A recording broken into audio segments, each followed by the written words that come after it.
Hey everybody, welcome back to Inside the Line. This week we're doing En Garde, episode 107. So, this one I remember that Manny obviously fences. I do remember that, and I think it might be the inception of Fire and Ice, the ice skating duo of Julie and Jesse, Claire and Mitch. So I think that might be this one. If I'm not mistaken, it happens maybe in the parking lot. I don't know. Maybe I'm wrong, but I think that's what was this episode as well. So uh, let's go take a look at it, and we'll have some insights on my remembrances and my reaction. So without further ado, episode 107, En Garde.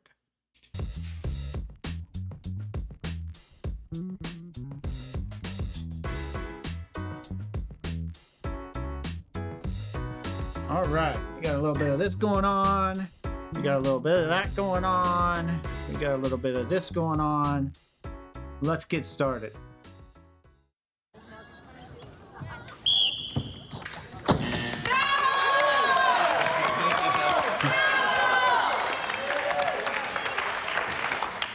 Haley always on her phone.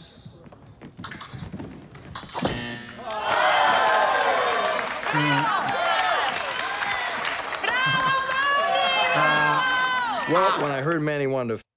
I don't want to break the fourth wall here, but I think we had a double for Manny that day. I don't think that was actually Rico. I don't remember for certain, but I'm 99% sure that that wasn't Rico. Fencing. So, when you're a prop man, you have to know a little bit about a lot of different things, like a jack of all trades. So, when you read something and you see, oh, Manny fences this week, well, then that means I've got to at least learn the basics about fencing. Know that it's called an épée, know how the point systems work, know what a fault is. So you have to gain that knowledge because when you are on the set and you are in charge of it, people just naturally look at you. Now, usually the writers of things like this are also studiers. Like, if somebody doesn't understand football, it's rare that they write a football script. You know what I mean? Sure, they can do some smaller things, but something that's kind of specialized, like say fencing, the writer usually has probably a pretty decent idea about fencing themselves. Maybe, I mean, our writers took a lot of the stories from their real life, so it was probably something in that vein. But you have to know a lot about what you're doing in props, because people always kind of look to you and be like, oh, they just expect you to know because you're the dude that showed up or the girl that showed up with a sword. So, oh, you must know about fencing. So you have to be prepared. What do I know about fencing? I know it's called an épée. I think Doug handled this one probably pretty much. So I think him and John probably did the studying, and I probably carried the bags and moved the carts on this one. I mean, I remember being there. I remember the trophy, the episode. But I think for this particular scene, or for at least the sequences with Manny, I think Doug was in charge of that. So my knowledge of fencing is as good as it was probably prior to this episode. And there's Haley on her phone. You're going to see that a lot. We kept that as a staple through the whole, at least first the 4 or 5 seasons. Like, Haley was always on her phone. It was tropes. It was the stereotypes for the children. Alex Bookworm always had a book in her hand. Luke always had some sort of weird mischief that he was getting into, or something odd he was doing, and Haley was always on her phone, because that's what art imitating life was at home for probably the writers. And even today, I don't have kids, but I can just imagine everybody's like, oh yeah, my kid is always on that phone. So we always had that handy. We always had that with us. So if ever our actors needed business, you had go-to things to go for. You know what's even nerdier? Yeah, this has to be Fire and Ice. Our kids are great. They're the greatest. Gosh, we're blessed. We are. But, are they the best at something? I'd have to think about that. Well, Alex is great at every single thing she tries, so, she'll find her specialty. She will, and Haley is...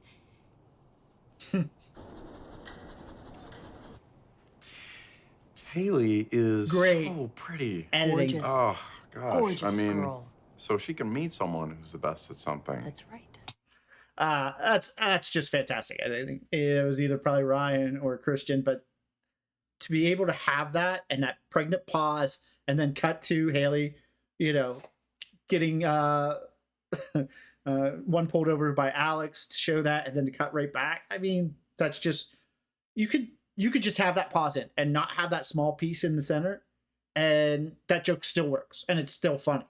But just that extra little bit of cutting to her and cutting back. And then I guess that leaves Luke.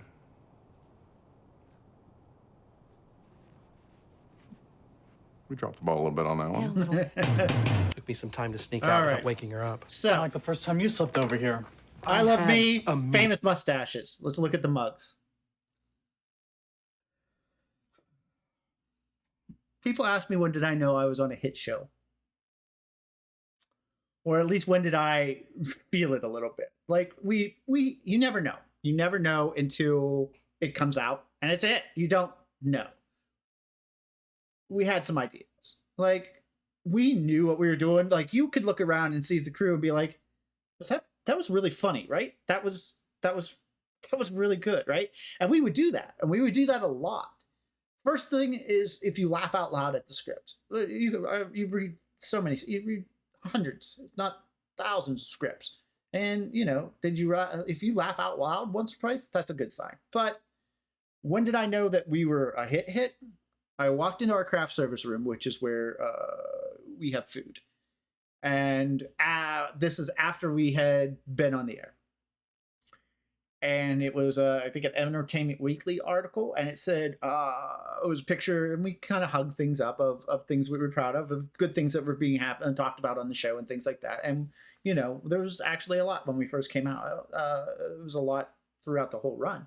But it was, exciting for us. This was everybody's, a lot of us first hit and stuff like that. But in the article, it said, where can I get Cam and Mitch's signature mugs? And it was the famous mustaches and the I Love Me mug. And that's when it hit me that I have to be excellent at what I do. Like, I have to really bring my A game because people are watching. Like, people are really watching, and they're watching what I do along with the show. They're watching what I do. And here's the aside. I think that they wanted, drinks in their hand, and I just jammed stuff in their hand. I just threw that mug in his hand. I threw that mug in Mitch's hand, and there wasn't a lot of foresight in it. Now, does it work out, and was it great? Yeah, it actually worked out, and it was great. Was there maybe something, and it was like, oh yeah, that works for that, maybe, but it was at this time right here where I decided that I was really going to think about everything. And it's when I started to really, really become better at props, because you've got to start thinking about character specific things. And sure, sometimes you just get jammed up and you just throw something in their hands. But I was younger, I was fresh, and it was these learning moments, these understandings that end up being kind of iconic. And you have to really pay attention. You have to really understand the characters and know what they would have and feel. And I kind of got lucky on this one, probably. But that's when I knew. When I saw that, and I was like, oh, people are paying attention to this, and not just the jokes. They're paying attention to the show. This is going to be your sport. Last year, you said basketball was my sport. Look, I've said a lot of things I wish I could take back, but I can't. What I can do Oh, the garage is open. is That's be rare. the dad you need me to be to help you. Bags must have wanted become depth, so he masterful. wanted some. You want a to be little bit- masterful? Look down that Yes. way. There's my killer. Okay. Our journey of 10,000 hours begins with a single pitch. I believe in my boy. I ain't gonna quit you. Let's burn one in here. Okay, so That's good. That's a good start. that's another reason why. Okay, you rest that cannon while it runs I this do remember down, this. okay? Okay, let's keep all the batters right here. Oh, should've worn my cup. Should've worn my cup. Home run! This one's really in here, buddy. All right. So it was me and Doug that day. one person down there, one person up, so you could retrieve the ball, send it back up. We had, a few balls too, but you have to retrieve it in case it's going to be seen by the shot. If it just runs down there and it ends up, in the shot, you got to grab it, run it. But you could see this is montagey. There was a lot of shots. There was a lot of me, rolling the ball, running and grabbing the ball. There was a lot of running that day. And that incline doesn't look like it's a lot, and it's not. But you do it a few times on a hot day in California. Yeah, I remember. I'll put it this way. Was I a little tired at the end of the day? Yeah, it was a little bit tiring. Okay. Very, very, very, very good first hour. Good flop Toss me sweat. your glove. All right. So flop sweat is hair and makeup or wardrobe costumes, mostly costumes. And that's when they take their sprayer and they spray down the shirt, spray down under the arms, maybe around the belly button, around the chest, and make it look like somebody's sweating. You call that flop sweat. Usually in a V pattern, as we did right there, as you can see. Good job. Sunglasses. We rarely did sunglasses too. That was came down from on high because we like to see the actor's eyes. So sunglasses were not a thing. That falls under sunglasses. Mostly falls under props. It's a cross between props and costumes. A lot of times of who takes it, who has it. We end up taking it a lot of times. It ends up, kind of horse trading. In the beginning when you find your department and you find the other departments that you work closely with, and ours is costumes a lot of times. So purses crossover, sunglasses crossover, because the costume designer likes to have the look of the show, and sunglasses have that, so they like to have input. But a lot of times we're in charge of them. We're the ones that keep them. We're the ones that hand them out, take them back. But I didn't have to worry about it too awful much most times on this show because we like to see the actor's eyes. So we did not use sunglasses, except for very specific instances, episodes. Maybe when Hawaii, when they're sitting out sunbathing and stuff like that. But this was one of the episodes where we actually had them on. Stole my moment, Claire. Yeah. You're mad, aren't you? I'm not mad. Yes, you are. No, I'm not. You're a little jealous. I'm happy for the two of you. All right, come on, we'll do one. Stay there. For real? Yep.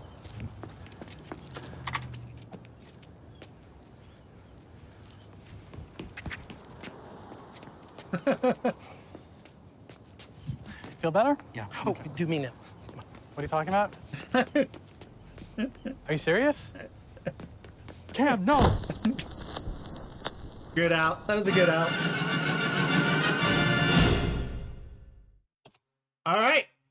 Not bad. That was a good episode. En Garde. What did you guys think? Did you like it? Was it mid, high, low? Where's it ranking your pantheon of first season episodes? Enjoyable. I think that I learned how to become a better prop person kind of on this episode. Like watching Doug and John, and just sitting back and being able to observe and learn and figure out. I feel like this is one of those episodes where I took a step forward. But thanks for hanging out. I had a great time. I hope you guys had a great time, and we're gonna catch each other next week and do another episode. But until then, see ya.